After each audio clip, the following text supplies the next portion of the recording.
Alright, we're on our way to speak with one of the founding members of the Hydra-Men. After countless letters and phone calls, he's finally cracked, and he's willing to let us in on what happened. Let's go. It all began in 1939.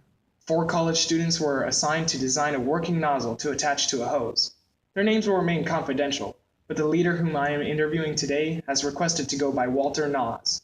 They took this project as an opportunity to begin about their own business, one that would distribute special nozzles that could be used for drinking purposes. Walter got this idea when he grew tired of having to hold beverages for his uncle after he'd lost both of his hands in the First World War.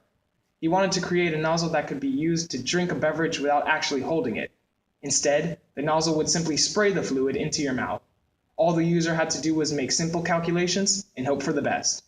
However, due to a major error in their calculations, the nozzle that they had made was unexpectedly extremely powerful. They tried to get back to working on their dream, but they couldn't find a way to get the original nozzle they wanted.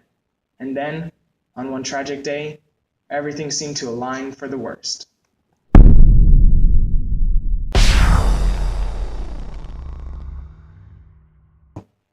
So Walter, tell me, what exactly happened that day? Well, you see, we made a nozzle using a certain shape that had failed us the first time. So we were sure we had fixed this issue with this new nozzle design, but then it turned out we had made a nozzle that shoots water at a speed slightly surpassing that of sound. So at around the same time of this happening, a group of weapons specialists were traveling from university to university in search of army recruits to fight against the Nazis, and that's when they arrived at our campus. So were they interested in your nozzle? They're going bananas for it.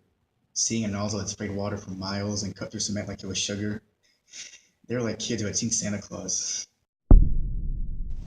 And that's when they used them into the war. Yeah, it it was horrific.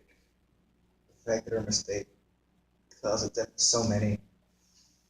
I still get nightmares where I'm trapped in a room full of women and children all crying and screaming, asking me why I killed them. I had to get a secret identity for a while, hide from all the angry activists, all the angry people.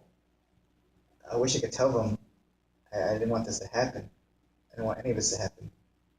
But at the end of the day, that would just be like telling a mother of a son who was just shot and killed that I'm sorry, even though I was the one who gave the shooter the gun in the first place.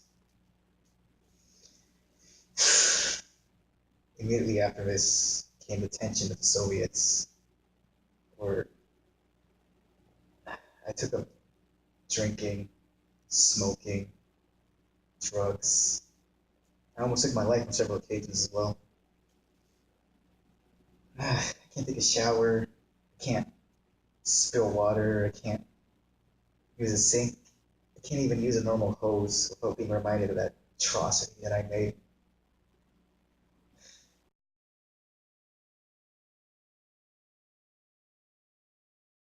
Now I am become death, the destroyer of worlds.